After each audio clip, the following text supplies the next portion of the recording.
9절, 10절 말씀, 그리고 사무엘 3장 1절 말씀 함께 합독하겠습니다. 다윗이 그 산성에 살면서 다윗성이라 이름하고 다윗이 밀로에서부터 안으로 성을 둘러 쌓으니라. 만군의 하나님 여호와께서 함께 계시니 다윗이 점점 강성하여 가니라. 사울의 집과 다윗의 집 사이에 전쟁이 오래매 다윗은 점점 강하여 가고 사울의 집은 점점 약하여 가니라. 아멘. 예, 여러분 주보에는 잘못 적혀있습니다. 강성해지는 은혜입니다. 오늘 사무엘 5장 9절로 10절 말씀이죠. 말씀을 통해서 강성해지는 은혜라는 주제로 말씀을 나누겠습니다. 믿음이라는 그 결국 믿음의 값은 반드시 강성해지는 은혜로 그 해답이 나옵니다. 믿음이 좋은 사람들, 믿음이 있다 하는 사람들의 삶은 그들의 삶 가운데 그 누구도 해코지 할 수 없고 그 누구도 넘어뜨릴 수 없는 강성해지는 은혜가 그들 가운데 간증되어집니다. 이것 또한 하나님이 우리에게 주신 은혜이고 하나님이 우리에게 나타내신 하나님의 역사이죠. 그럼에도 불구하고 우리가 이 세상을 살아가면서 가장 잘못된 선택, 잘못된 삶을 사는 것 중에 하나가 뭐냐면 하나님이 우리에게 믿음의 결국은 강성임에도 불구하고 이것은 하나님의 원리임에 진리의 원리임에도 불구하고 우리가 그 하나님의 진리 원리 가운데 있지 못함으로 인해서 우리가 우리 스스로 강성해지려고 하는 그런 안타까움 가운데 놓인다는 겁니다. 우리가 아무리 노력하고 아무리 열심을 가져도 우리의 노력과 열심을 가지고는 우리는 강성해질 수 없음. 이 없다는 것을 고백하는 것이 은혜이고 믿음임에도 불구하고 우리는 우리 스스로 뭔가를 이루어보려고 하고 뭔가를 나타내려고 합니다. 그래서 우리가 뭔가를 이루려고 하고 나타내기 위해서 열심을 냅니다.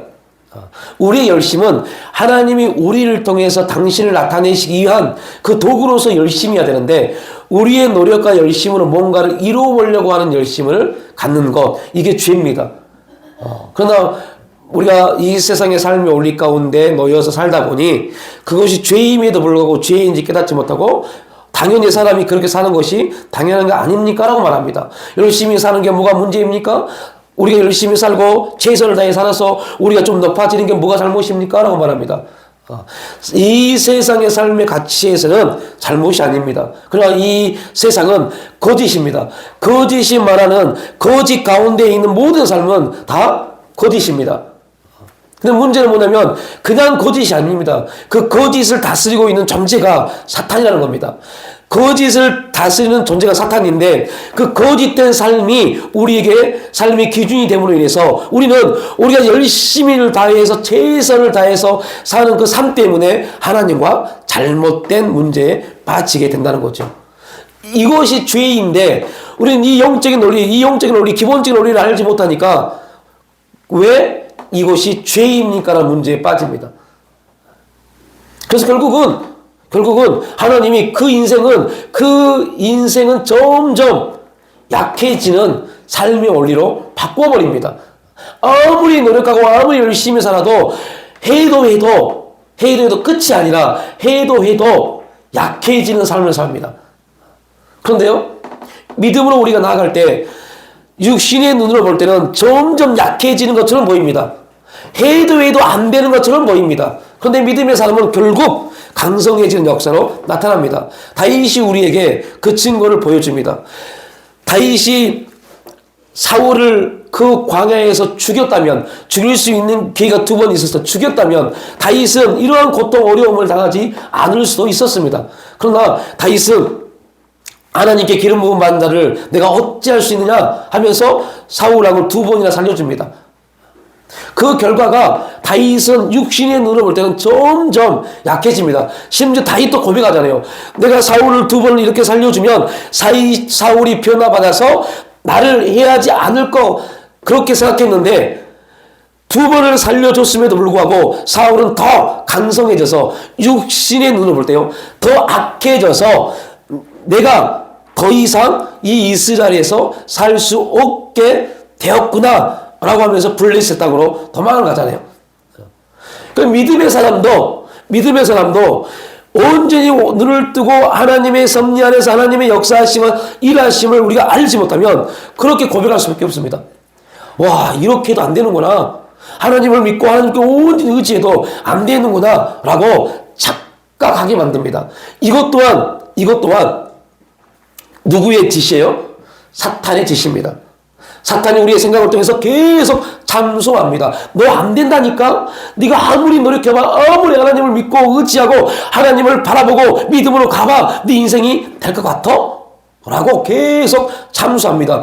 그런데 실제 우리 인생, 우리의 삶을 보면요, 그렇게 되어져 갑니다.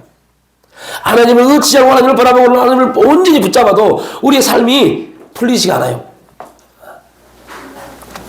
사람들의 눈에 볼 때, 야, 교회를 그렇게 다니는데 인생이 왜 그러니? 교회를 그렇게 다니는데, 그렇게 기도한다는데, 그렇게 섬긴다는데, 너희 가정의 삶이 왜 그렇게 형편없니? 라고 말합니다. 우리는 그런 소리에 민감할 필요가 전혀 없음에도 불구하고, 이 세상의 눈, 우리의 눈이, 우리의 가치가 땅에 있으면, 그러한 소리가 우리를 혼란하게 만듭니다. 그래서 바울이 계속해서 강한 노조 말합니다. 너희의 시민권은 하늘에 있기 때문에 땅에서 너희의 것을 찾지 말라라고 말씀합니다. 땅에서 우리의 것을 찾는 순간 우리는 아무것도 할 수 없습니다. 왜요? 이 땅은 거짓이라는 터 위에 세워졌기 때문에 이 세상에 아무리 어떠한 말도, 아무리 좋은 말, 긍정적인 말을 할지라도 그것은 거짓입니다. 그것은 반드시 무너집니다. 어떠한 나라도, 세상을 지배했던 어떠한 나라도 그 나라는 다 무너졌습니다. 왜요? 그 나라가 세워진 이 세상은 뭐니까요? 거짓이니까요. 그러니까 우리가 이사야서를 통해 살펴봤지만 이스라엘을 멸망시켰던 모든 나라들, 강대국들, 욕을 할 것 같은 나라들 다 망했습니다. 그러나 이스라엘은 망하지 않습니다. 왜요? 이스라엘은 하나님의 말씀 위에 세워진 나라이기 때문에요. 하나님 말씀 위에 세워진 나라는 어떠한 경우에도 말씀이 사라지지 않는 이상 망하지 않습니다. 그런데 여러분들, 성경은 우리에게 증거합니다. 1.1핵도 말씀은 없어지지 않는다고요. 그렇다면 우리가 말씀을 붙잡고 말씀 위에 우리의 신앙, 우리의 삶이 쌓여지면 육신의 눈으로 볼 때는 별 볼 일 없는 삶처럼 보이지만 결국 말씀이 살아 역사함으로 우리 인생이 하나님 보시기에 하나님 마음을 시원하게 드릴 수 있는 그러한 충성된 삶의 사이로 나갈 수 있음이 오늘 본문이 우리에게 말해 주고 있습니다. 이 세상의 기준에서 볼 때 모세라는 사람은요, 애굽의 왕이 될 수 있었지만 그는 하나님의 섭리 안에서 그 애굽의 왕의 자리를 버린 사람입니다. 바울은 모든 삶의 혜택을 다 버리고 고난의 삶을 스스로 자체했기 때문에 그는요, 그 안에서 자족하는 삶을 배웠습니다. 그런데 하나님은 이러한 사람들을 통해서 믿음으로 승리했다라고 증언해 줍니다. 우리가 갖는 기준은 하나님이 평가에 있다는 거. 우리는 하나님이 우리를 어떻게 평가하시느냐, 하나님의 평가에 의해서 우리의 삶이 달라진다는 겁니다. 영원할 것 같은 바벨론, 로마, 그들은 하나님이 저울을 기해봤어요. 여러분, 벨사살 왕이, 그 왕이 예루살렘 성전에서 가져온 모든 성전의 기물을 가지고 잔치에 술을 마십니다. 그때 하나님의 손이 그 궁전에서 글씨를 쓰기 시작하죠. 거기에 대겔이라는 단어가 있습니다. 그 단어가 뭐라고요? 저울질이요. 내가 너를 저울질 해봤더니, 그리고 우리는 또 이렇게 말합니다. 아니, 벨사살 왕은 이방인 왕이잖아요. 이방인 왕이 어떻게 하나님 저울에 합당할 수 있어요? 이제는 여러분 절대 그런 소리 하지 마십시오. 이방이든 누구든 모든 이 세상은 다 하나님의 저울 앞에 다 저울을 잴 수밖에 없는 그러한 존재입니다. 내가 너를 저울질했는데 내가 원하는 값에 네가 서 있지 않았다. 그래서 내가 너를 죽이겠다고 말씀합니다. 네가 섬기는 네가 지금 다스리는 나라를 내가 멸망시키겠다고 말합니다. 오늘도 저와 여러분 동일합니다. 하나님이 우리를 저울질해 보십니다. 여러분 그래서 여러분들 우리가 무언가를 선택할 때 무언가를 행할 때 꼭 기억해야 돼요. 내 감정이요 내 생각이요 환경이요 아무것도 중요하지 않습니다. 하나님이 과연 하나님의 저울질에 내 선택이 어떠한가에 대한 심각한 물음 그러한 우리의 기도가 있어야 돼요. 아무리 모든 사람들이 선택 잘 하셨습니다 라고 말할지라도 하나님의 조언에 합당하지 않으면 그럼 버림받아요.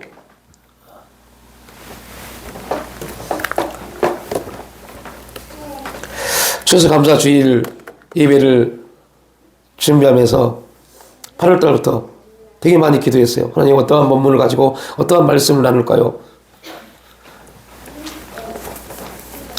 6개의 본문을 가지고 계속 기도하면서 하나씩 버리고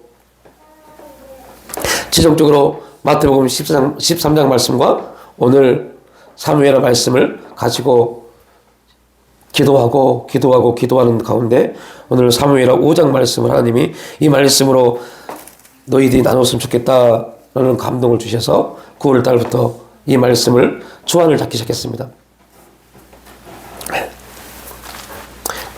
이유는 뭐냐? 하나님이 말씀을 추수감사 주일 예배 때 이 말씀을 하게 하신 이유는 우리는 결국 추수감사 주일이라는 영적인 의미는 우리 하나님 앞에 온전히 우리의 어떻게 보면 재림을 하나님의 다시 오실 그 일을 기념하면서 드려지는 예배가 추수감사 주일 예배입니다.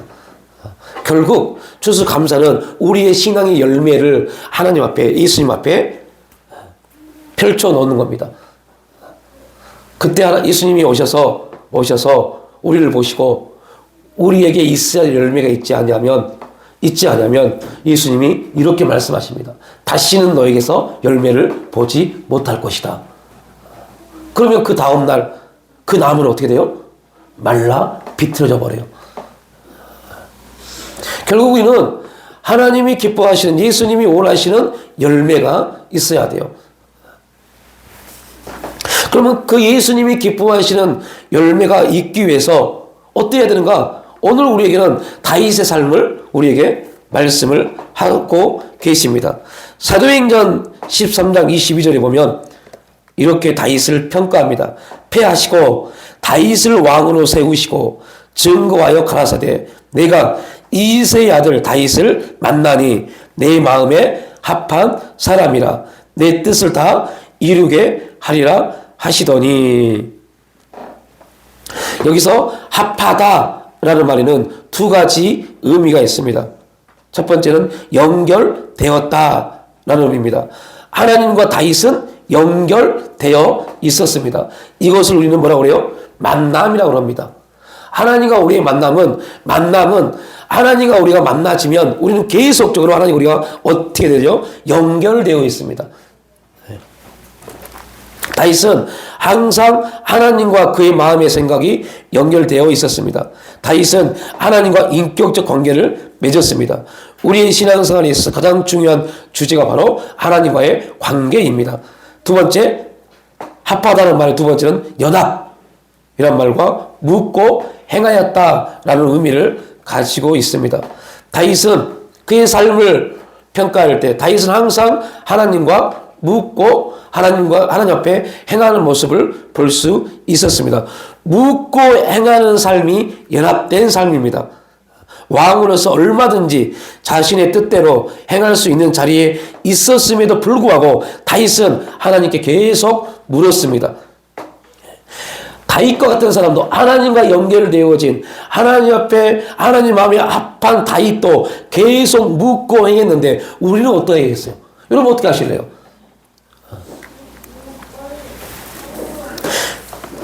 하나님께 묻지 않아도 모든 뜻이 보여진다면 그렇게 하시면 돼요. 그러나 다윗도 계속해서 하나님께 묻고 또 묻습니다. 심지어 예수님도 하나님 앞에 자신의 삶이 드리워진 십자가 앞에서 질문하시잖아요.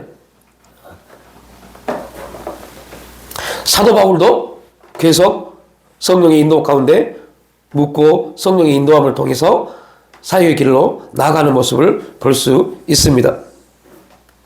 우리 또한 얼마든지 내 경험에 의해서 내가 지금 느껴지는 그 느낌에 의해서 얼마든지 우리 스스로 무언가를 할 수 있습니다. 우리가 신앙인이기 때문에 우리가 무언가를 할 때 악한 것을 선택하지 않을 겁니다. 어찌하든 간에 좋은 일, 선한 일, 덕이 되는 일, 교회에 유익되는 일, 그러한 일들을 하려고 찾고 그렇게 선택을 하려고 할 겁니다. 그럼에도 불구하고 묻지 아니하면 그것은 나로부터 시작된 겁니다. 그건 죄입니다. 나로부터 시작된 모든 것은 죄입니다.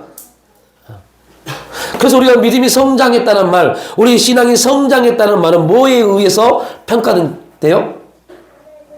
죄에 대해서 점점 민감해져 갑니다. 우리의 삶에 대한 민감성이 이루어지기 시작합니다. 어린아이들은요, 죄에 대해서 민감하지 않습니다. 그래서 윤리도덕적 죄만 죄라고 생각합니다. 그래서 윤리도덕적 죄를 짓지 아니하면 나는 죄인이 아니라고 생각합니다. 그런데 우리가 신앙의 성장 성숙되어져 가면서 하나님과 계속적인 관계가 형성되어지면 윤리도덕적인 죄가 아니라 하나님 앞에 서지 못한 것이 죄임을 고백하기 시작합니다. 이것을 성경은 회개라고 그래요. 돌이킨다고 그래요.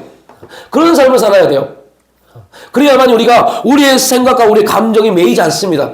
그럼 우리는 아담의 범죄 이후로 모든 인간은요, 자기의 생각과 자기의 감정이 있어요. 이 감정이, 이 생각이 얼마나, 이렇게 표현해 죄송하지만요, 우리를 불쌍하게 만듭니다. 이거 다스리지 못하면, 우리의 생각과 우리의 감정을 다스리지 못하면, 세상은 공감 능력, 심리 상담을 통해서 당신이 느끼는 대로 당신의 감정대로 행하는 것, 그래야만 당신이 상처를 받지 않고 시험 들지 않습니다. 그걸 꾹꾹 눌러놓고 눌리고 그러면 언제가 터져서 난리가 납니다. 싸움이 나고 이혼합니다. 가정이 해파되고 폭력을 나타냅니다. 이렇게 가르칩니다. 이게 상담의 기법입니다. 그런데 아닙니다, 여러분. 하나님의 은혜 안에서 우리의 감정 안에 있는 모든 분노, 여러분, 하나님의 은혜가 훨씬 큽니다. 하나님 은혜가 그걸 녹여버립니다. 성령의 역사가 그거를 다 태워버립니다. 이것을 성경은 은혜라고 그래요. 은혜는 육신의 모든 감정적 요인을 다 태워버립니다. 그래서 은혜 받아야 돼요. 은혜 받은 사람들은 감정이 바뀐다니까요. 은혜 받은 사람은 생각이 바뀐다니까요. 우리의 생각이 세상만 바라봤던 생각이 누구를 바라보게 돼요? 하나님을 바라보게 돼요. 내 감정들, 내가 느끼는 대로, 내가 기분이 나쁘면 기분이 나쁜 걸 표하고, 내가 우욱하면 우욱한 분노를 표하고, 내가 저 사람에 대해서 내 평가에 의해서 상대하고, 내가 바라보고, 내가 내 삶의 경험에 의해서 하는 모든 것들이 은혜가 임하면 바뀌기 시작합니다. 그래서 심지어 우리가 다 안 되지만 원수까지도 사랑할 수 있는 사람으로 바뀝니다. 뭐가요? 은혜가요. 은혜 받지 못하면 못합니다. 해보려고 한다고요? 안 됩니다. 절대 안 됩니다. 왜요? 우리 힘으로는 되지 못합니다. 은혜 받으면 누가 역사하세요? 성령이 역사하기 시작합니다. 성령이 역사하셔서 나는 못하지만, 나는 행할 수 없지만, 나는 사랑할 수 없지만, 나는 그를 위해서 기도할 수 없지만 하나님의 성령이 강권적으로 우리를 움직여 가십니다.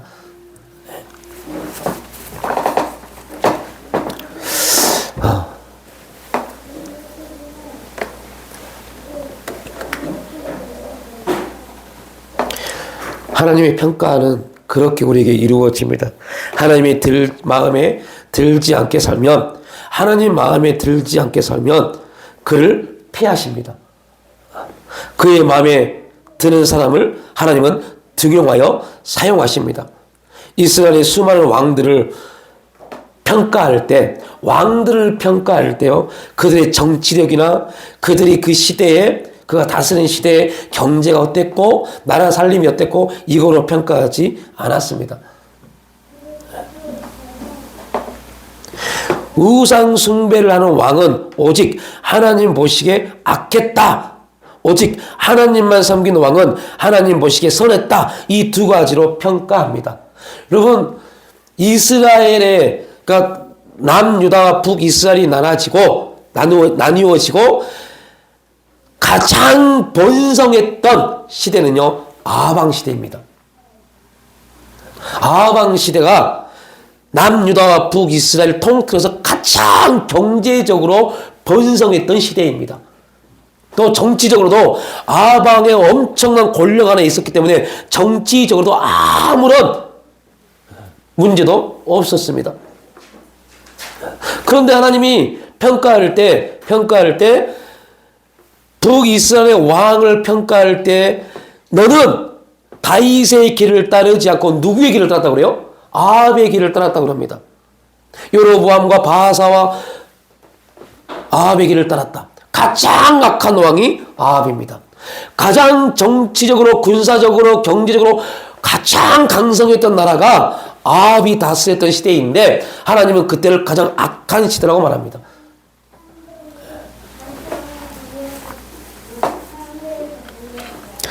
하나님의 마음에 합한 삶을 살아야 돼요.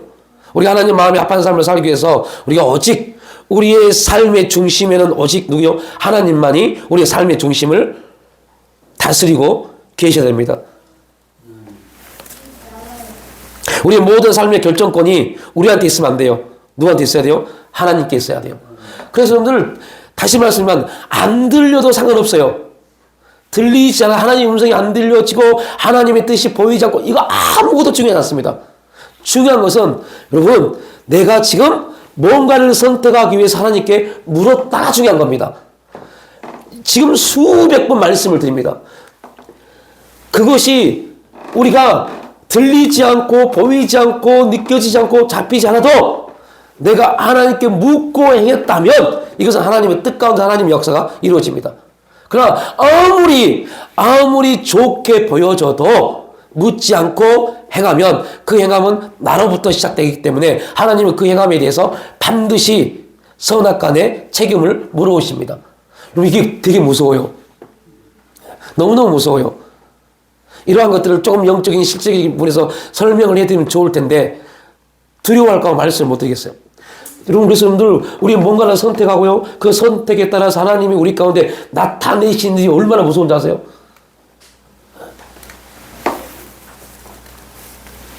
근데 여러분들 많은 사람들이 신앙인들도 그거에 대해서 별로 관심이 없어요.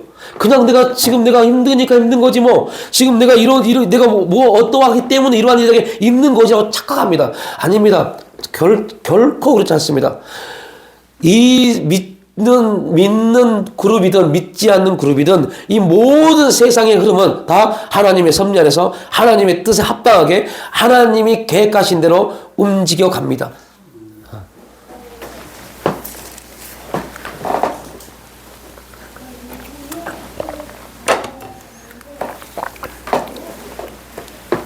다윗은 그에게 주어진 일에 합당하게 순종할 수 있는 그러한 사람이었습니다.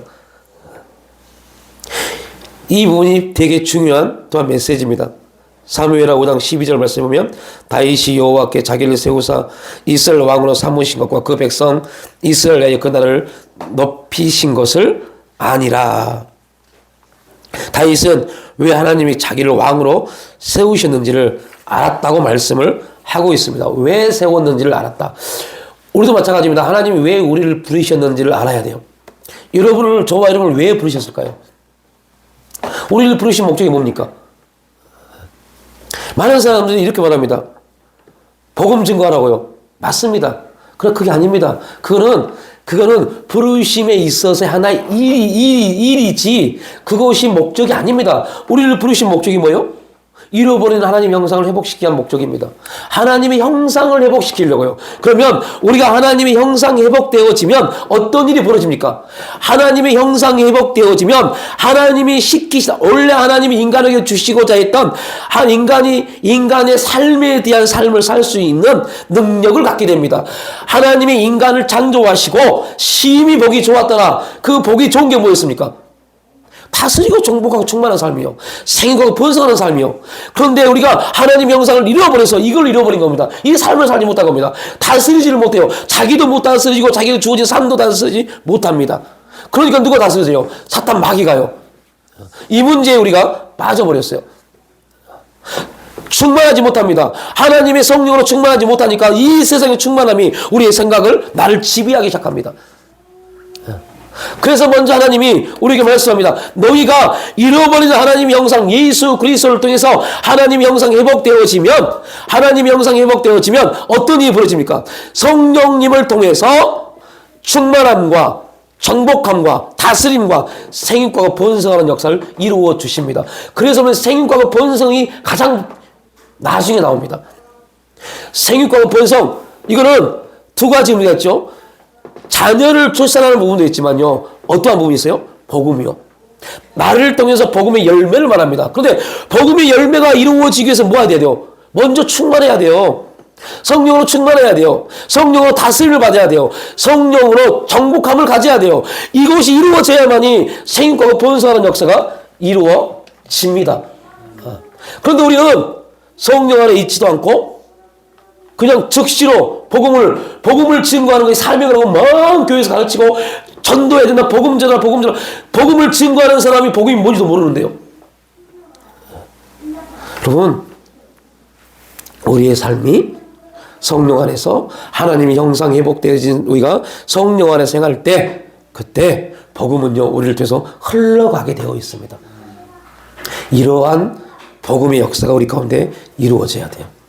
이러한 왕을 만드시기 위해서 이런 점점 처음부터 강성이 아니라 점점 강성해지는 왕을 만들기 위해서 다윗을 사울 왕이 아직 죽지도 않았음에도 불구하고 다윗을 왕으로 기름 부음을 부으시고 왕으로서의 삶을 한 발 한 발 조금 더디게 보이지만 딛게 하신 겁니다. 오늘 저와 여러분이 우리에게 주어진 삶 속에서 정말 힘들고 어렵고 왜 우리의 삶 가운데, 우리 가정 가운데, 내 인생 가운데 이러한 문제가 있지? 여러분들, 우리를 뭐 삼으시려고요? 하나님의 형상을 회복하는 하나님의 사람 삼으시려고 그렇게 만드신 겁니다. 그래서 우리와 내가 저와 여러분이 떠나버리면 만나지 않을 것 같은 환경은 주시지 않습니다.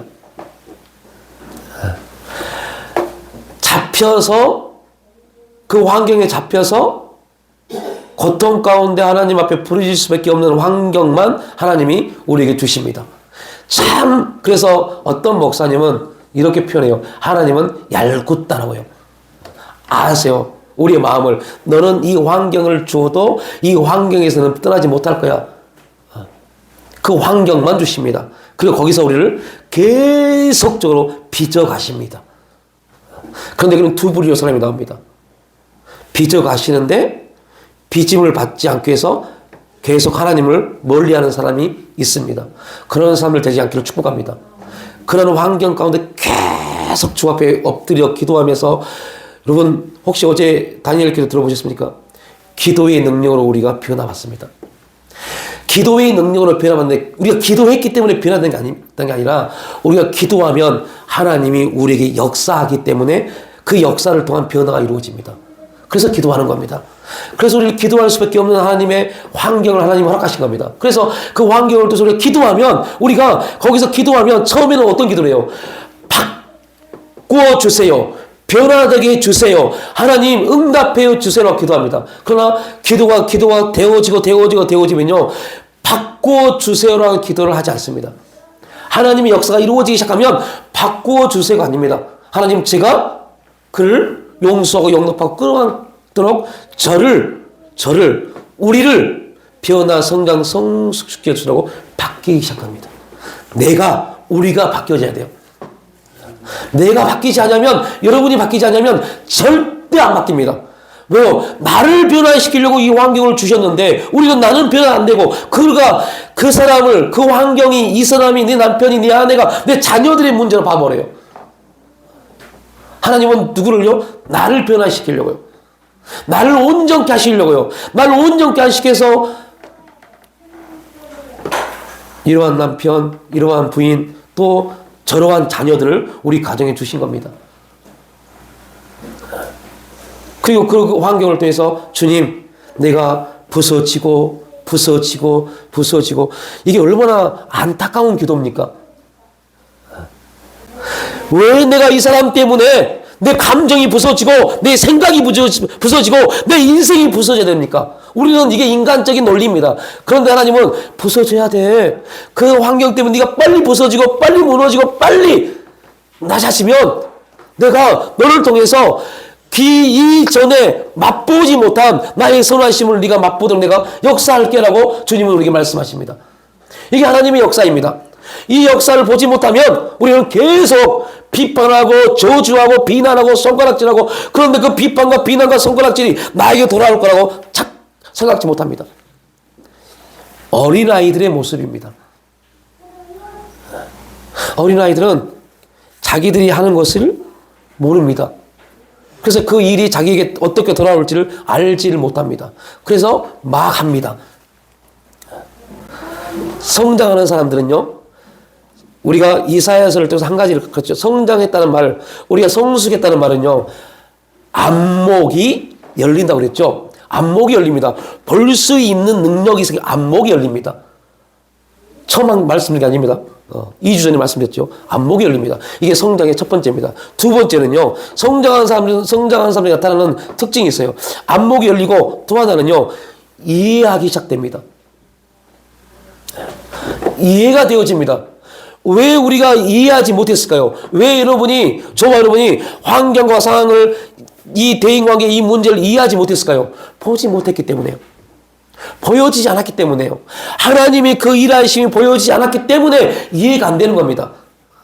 그래서 자꾸 우리는 이해가 안 되는 그 부분 안에서 스스로 어떠한 사람들은 자기를 책망하고, 어떠한 사람은 환경 탓을 하고, 사람 탓을 하고, 심지어 어떤 사람은 하나님께 원망합니다. 안 보이기 때문에요. 하나님의 일하심이 안 보이기 때문에요. 그러나 하나님의 일하심과 역사하심과 운행하심이 보여지면 그때부터는요, 안목이 열리면 그래서 여러분들 어른이 되어졌다는 말은 그들은 삶을 볼 수 있는 지혜, 눈이 열렸다는 겁니다. 저와 여러분이 신앙의 안목이 열려야 돼요.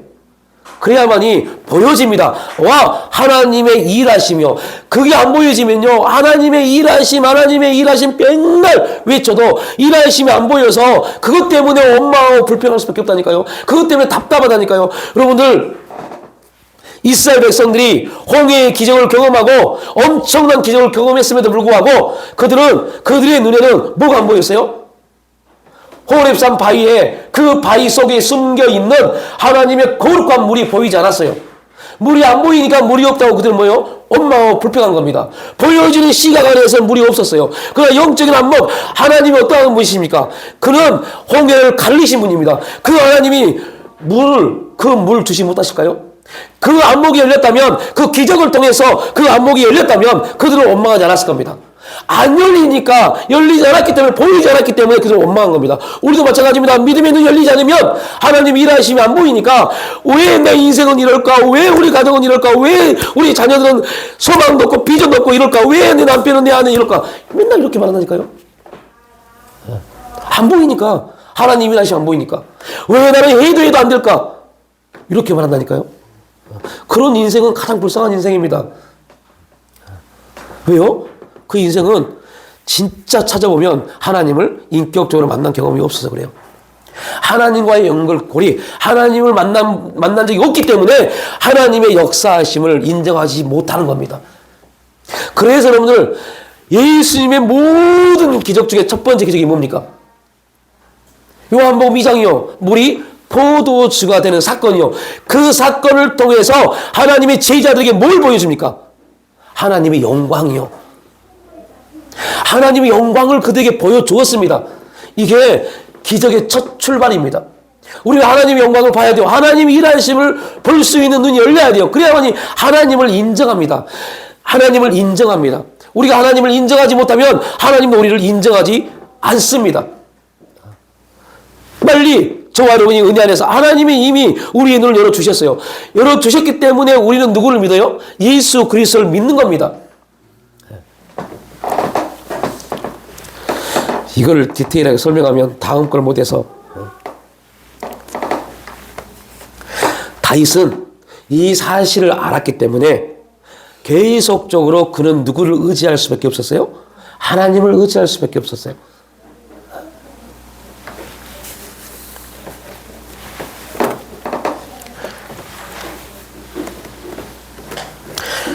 그리고 결국 하나님은 다윗을 점점 강성하여 지더라라고 평가해 주십니다. 보잘것없던 사울이 왕으로 세워졌습니다. 그 이후로 사울은 더 풍성해지는 것이 아니라, 왕으로 세움 받았는데 풍성해진 것이 아니라 점점 잃어갔습니다. 결국 그의 가문이 무너졌습니다. 성경은 사울의 집은 점점 약하여져 갔고 라고 평가를 합니다.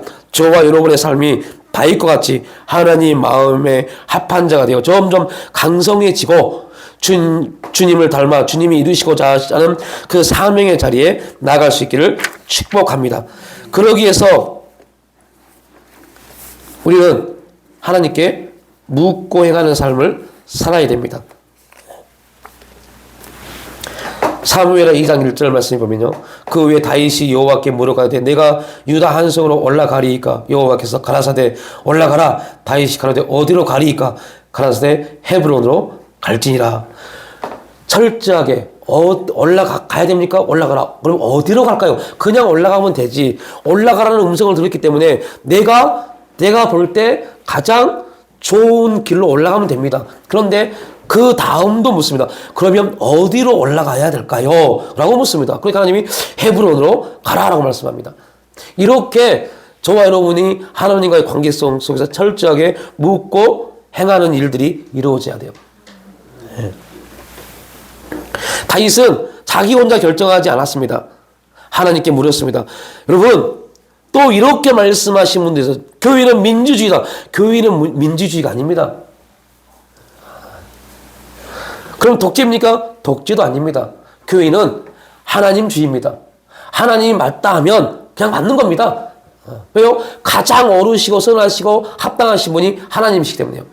하나님이 옳다 그러면 옳은 겁니다. 사람이 100명이 모여서 90명이 옳다 해서 옳은 게 아닙니다. 여러분, 한국 교회가 그 문제 때문에 무너지기 시작했어요. 영적으로 무너지기 시작했어요. 이 앞주에 혹시 여러분들 유튜브 보셨습니까? 저 굉장히 유명한 분당의 모 교회, 한동안 엄청나게 한국 교회에 영향력을 나타냈다는 교회, 그 교회 예배당에서 성도들끼리 엎어치기 하고 내려꽂고 하는 그 개판 싸움이 일어났습니다. 개판입니다, 개판. 왜요? 그 교회가 가장 민주주의적 교회였어요. 담임 목사도 어떻게 해요? 민주주의로요. 다수결 원칙으로 담임 목사를 청빙했던 그런 교회였어요. 다수결로 하다 보니까 많은 사람이 선택하는 것이 우선입니다. 그러니까 그렇지 못한 사람들이 항상 그 교회에 변두리 신앙생활 하는 겁니다. 이러다가 결국 어느 순간 카리스마 있고 그 교회를 섬겼던 목사가 이제 힘을 잃고 다른 목사가 오니까 성도들이 힘이 세서 싸우기 시작한 겁니다. 교회 강대에서 기도하는 성도를 또 다른 성도가 올라와서 엎어치기로 내려꼽는 그런 말도 안 되는 짓거리가 교회 안에서 이루어졌다니까요. 세상의 모임에서 깡패들이 하는 짓거리를 교회에서 했다니까요. 교회에서. 왜요? 그 교회가 어떤 교회라고요? 한동안 2000년대 초중반 한국교회에 가장 영향력이 좋았던, 많이 영향력을 끼쳤던 교회였어요. 여러분, 다수결이 아닙니다. 하나님이 그렇다면 그런 겁니다. 그래서 여러분들, 그래서 교회는 목사든 성도든 철저하게 계속적으로 하나님 앞에 무릎 꿇어야 돼요. 하나님, 지금 내 환경과 상황에서는 이 A라는 일을 선택해야 되는데 하나님, 또 나뿐만 아니라 내 주위에 많은 사람들도 그 예의가 맞다고 말하는데 하나님의 평가는 무엇입니까? 계속 또 묻고 또 묻고 또 물어야 돼요. 이거 하나 때문에 교회가 무너질 수 있고 내 인생이 망할 수 있기 때문에요. 근데 너무 쉽게 생각해요. 환경이 지금 우리 가정을 이렇게 하겠다. 환경을 따라서 움직이는 사람들, 여러분 결국 그것 때문에 얼마나 많은 고민과 갈등 가운데 또 다른 결정을 해야 되는지 여러분 굉장히 많아요. 아무튼 그래요. 그래서 여러분들 무언가를 선택할 때 결정하기 전에 부족하고 연약하게 보이지만요. 목사한테 먼저 물어보세요. 결정한 것을 기도 부탁하지 마시고 먼저 기도 부탁을 하십시오. 그리고 그 기도가 차은 다음에 결정하십시오. 너무 환경을 쫓아서 환경에 밀려서 선택을 하고 그것을 하나님 응답으로 착각하는 사람이 굉장히 많습니다. 그런데 여러분 꼭 기억하십시오. 하나님의 응답을 해 생각했던 그 일 때문에 여러분이 하나님 앞에 드려야 될 무언가를 잃어버리고 있다면 그것은 응답이 아닙니다. 사울왕이 이스라엘 백성들이 온에서 사울왕을 왕으로 세웠어요. 그런데 하나님은 그 사울왕이 영원한 왕의 자리에 있기를 원하지 않았어요. 왜요? 하나님이 세우고자 하는 왕이 아니었기 때문에요. 그러나 사울왕이 왕이 세워졌을 때 이스라엘 백성들은 이렇게 생각했습니다. 하나님의 응답이구나라고요. 아니었어요. 그럼 꼭 기억하십시오. 우리는 이 영적인 부분을 너무 쉽게 생각하다니까요.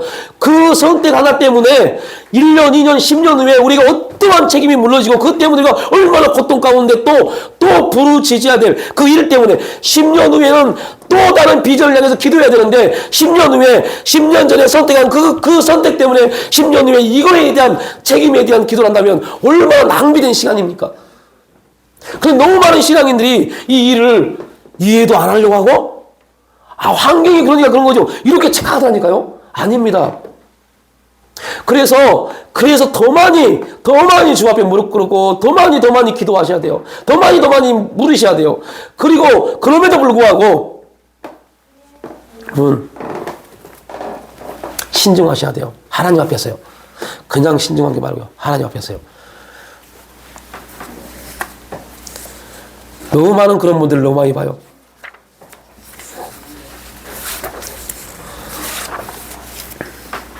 우리의 모든 삶의 출발은 내가 아니라 하나님으로부터, 환경도 상황도 그 무엇도 아닙니다. 하나님으로부터 시작되는 삶, 이 삶이 하나님의 축복의 자리에 나아가는 삶입니다. 하나님은 전지전능하십니다.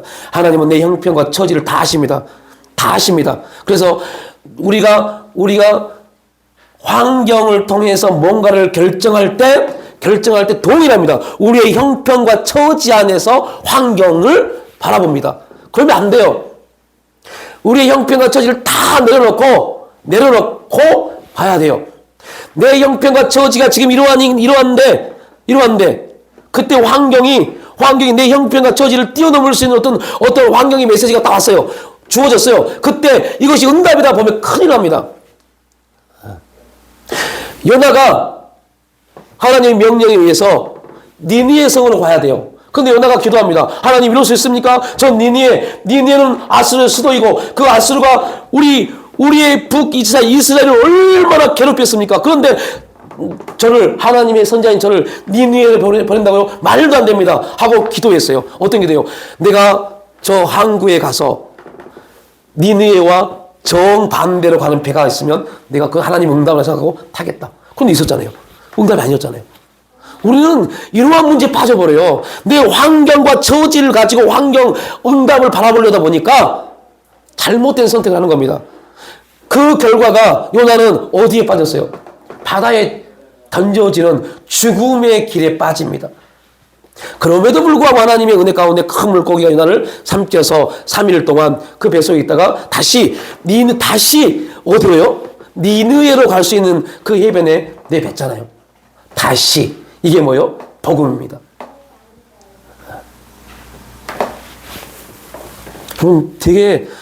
그래서 지금도 많은 분들이 상담을 하자고 연락 오는데 안 만나요. 잘 안 해요. 왜냐면 거의 대부분 뭔지 아세요? 그겁니다. 제가 이렇게 해서 이렇게 살고 있는데 지금 내 환경이 너무너무 힘들어요. 어떻게 했으면 좋겠어요.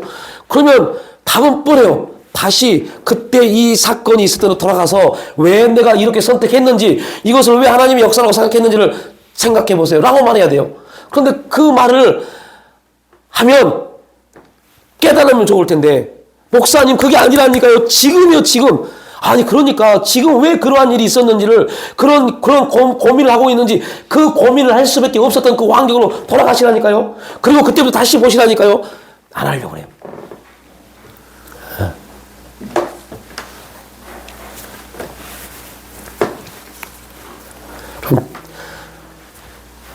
다윗이 하나님 앞에 온전해진 왕.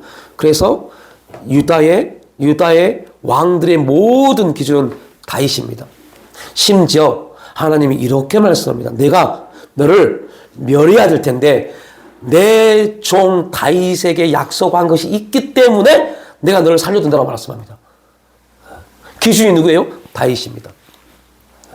왜 하나님이 모든 삶의 기준을, 왕의 모든 왕들의 기준을 다윗으로 삼았는지.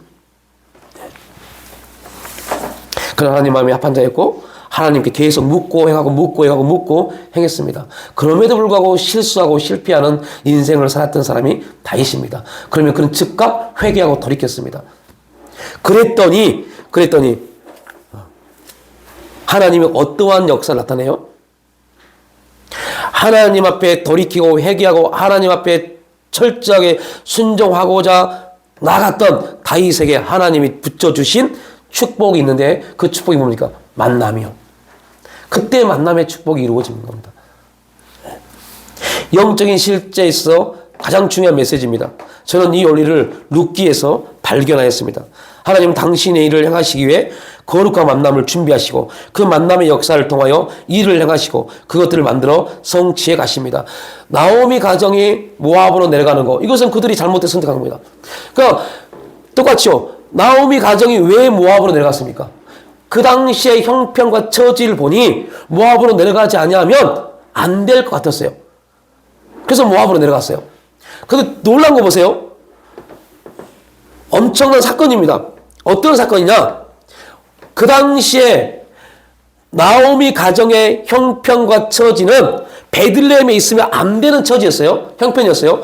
그런데 그 당시에 이스라엘 전체는 어떠한 문제가 있었냐? 모압이 이스라엘을 쳐들어와서 이스라엘을 다스리고 있었댔습니다. 사사시대 이스라엘이 모압의 속국으로 있었어요. 그러니까 자연스럽게 이스라엘 백성들이 어디로 갈 수 있어요? 모압으로 내려가는 것이 자연스러웠어요. 자, 보십시오. 지금 나오미의 형편과 처지는 뭐예요? 베들레헴에 있으면 안 돼요. 베들레헴에 있으면 있는 것조차 다 잃어버릴 수밖에 없는 그런 환경과 처지로 나오미의 생각은 그렇게 생각이 들어온 겁니다. 그리고 눈을 열어보니 모압은 지금 우리가 여기서 아무리 열심히 많은 농사를 지어서 씨를 뿌리고 열매를 맺어도 그걸 누가 다 가져가 버려요? 모압이 가져가잖아요. 그럼 모압은 뭐가 있다는 거예요? 살 수 있다는 겁니다. 내가 가지고 있는 재산을 가지고 모압에 가면 잃어버리지 않고 살 수 있겠구나 하고 착각한 겁니다. 여러분, 이게 우리들이 지금 선택에 대한 결과의 문제라니까요. 그리고 모압으로 내려갔어요. 와, 기가 막히다. 내려가서 어떤 일이 있습니까? 두 아들이 결혼했잖아요. 와, 하나님 이렇게 역사하시구나 라고 생각했을 겁니다.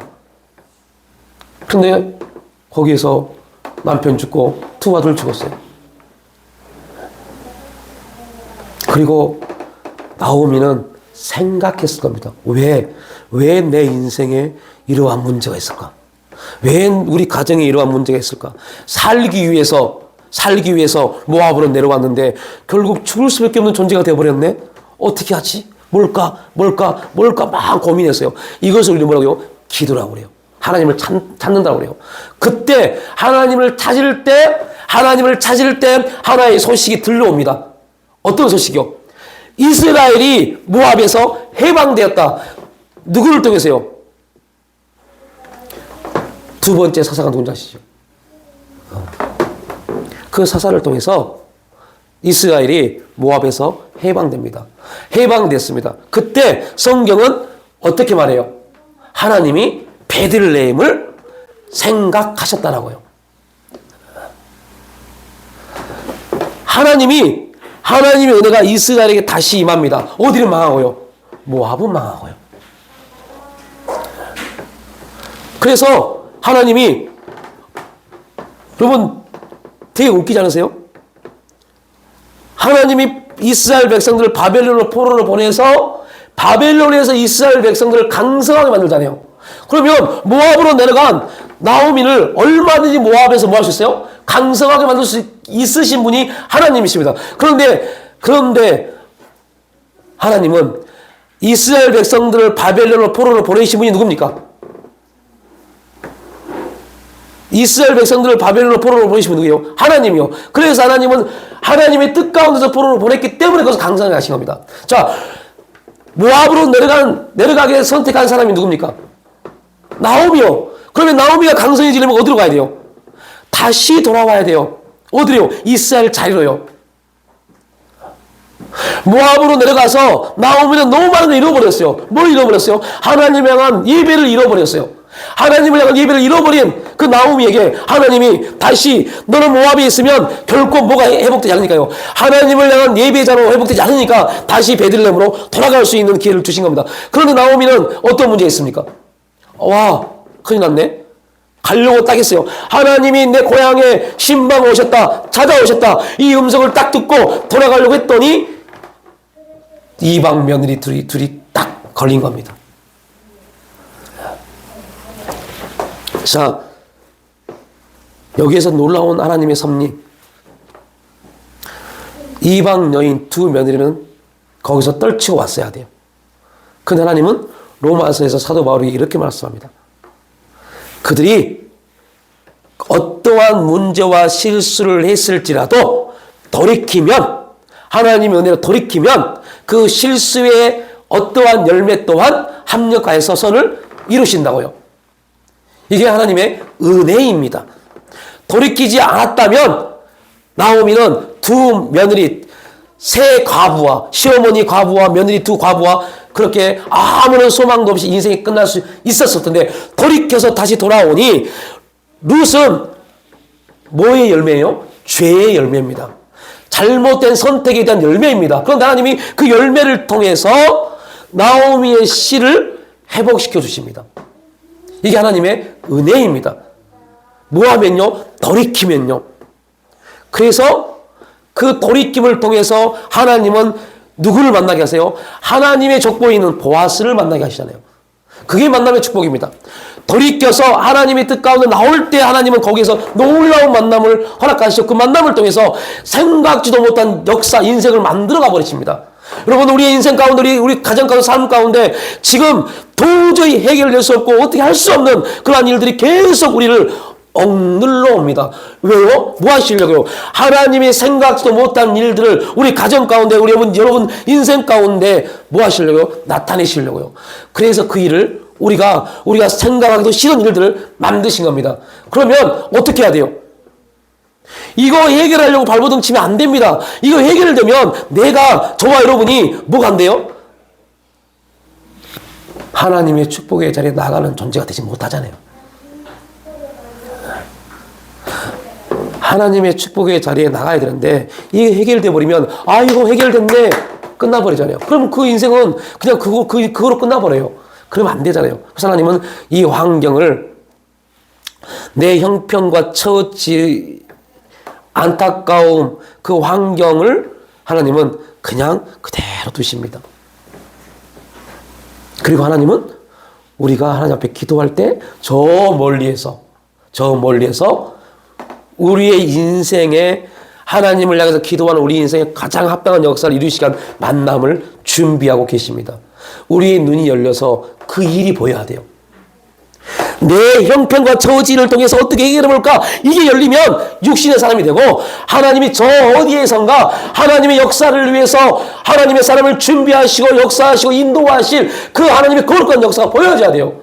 나를 위해서, 내 인생을 위해서 하나님이 저 사람을 세우시고 저 사람을 만드시고 저 사람에게 부함을 주시고 저 사람에게 놀라운 일들을 나타내셨구나. 그리고 그가 곧 이제 하나님의 섭리 안에서 나와 만남의 역사를 이루게 하시겠구나. 우리는 모릅니다. 그런데 성경 우리가 그걸 증거해 주기 때문에 우리는 그렇게 기도할 수 있는 겁니다. 우리는 모르는 일인데 성경이 그걸 우리에게 증거해 주잖아요. 누가요? 룻기가요. 다윗이 사울을 죽였다면 이스라엘 백성들이 다윗을 따랐을까요? 안 따랐습니다. 그런데 다윗은 사울을 죽이지 않았어요. 다윗이 사울을 죽이지 않는 이유는 딱 한 가지입니다. 앞으로 수년에 내가 왕이 될 텐데 이스라엘 백성이 나를 따르게 하려고 아니었어요. 그런 다윗은 생각도 없었어요. 다윗은 딱 한 가지입니다. 여호와께 기름 부으신 받아 왕이 된 사울을 내가 어떻게 할 수 있어? 할 수 없어. 이거였어요. 그런데 놀라운 것은 하나님이 그때 그 다윗의 그 기도와 그 믿음의 고백을 받으시고 수년 후에 수많은 수백 명의 수천 명의 하나님의 사람들을 준비해놨어요. 다윗이 온전한 왕이 되기 위해서 얼마나 많은 사람들이 다윗과 함께 합니까? 그게 열왕기하에 싹 나오잖아요. 너무너무 많은 사람들이요. 여러분들, 지금 우리가 뭔가를 선택하고 움직일 때 이것이 나에게는 피해가 될 수 있어요. 여러분에게 피해가 될 수 있어요. 손해가 될 수 있어요. 그러나 우리는 봐야 돼요. 이 피해가 되고 손해가 되어진 이 일이 아니라 이것 때문에 내가 지금 고통당하고 힘들어진 인생이 아니라 하나님이 이 일로 인해서 준비하시고 계획하신 일들 통해서 하나님으로부터 주어지는 축복이 우리에게 어떻게 간증될 것인가. 우리의 믿음이 성장 성숙 해가는 과정 가운데 이게 보여져야 돼요. 그러면 여러분 우리는 담대하게 주님의 일을 감당하며 갈 수 있습니다. 그것이 강성해진 은혜입니다. 능력이 있고 기도하니까 역사들, 이게 아닙니다. 하나님의 일하심이 보입니다. 하나님의 일하심이 보이는데 뭐가 두렵겠어요? 하나님의 역사하심이 보이는데 뭐가 두렵겠어요? 그게 안 보이니까 문제죠. 그게 안 보이니까 사람에게 도움받고자 하고 누군가에게 도움받고자 하죠. 절대 결단코 그들은 인생의 빛 보지 못합니다. 보지 못합니다.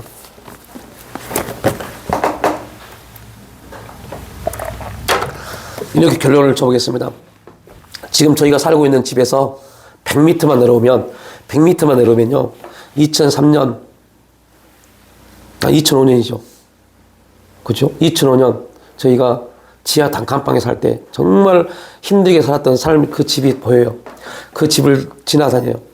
그 집이 있어요. 그리고 기도합니다. 하나님, 왜 이 골목 라인에 저희를 이렇게 집을 얻게 하시고 살게 하셨습니까?